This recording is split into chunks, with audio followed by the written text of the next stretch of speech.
Hey there, friends! Today I'm going to show you how to play in full screen mode on your laptop. I'll just go with Roblox, okay? I'm entering Roblox, and if it opens in windowed mode for you.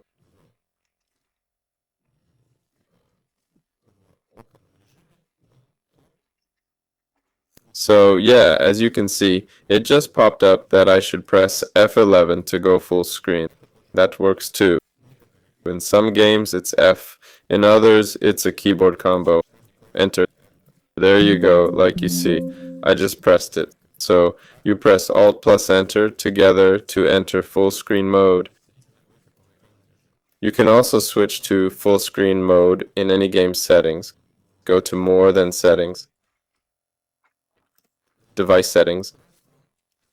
And here, if it's not available, you need to go into a particular game. For instance, I'll go into a game. Alright. Here, I go to the three stripes icon.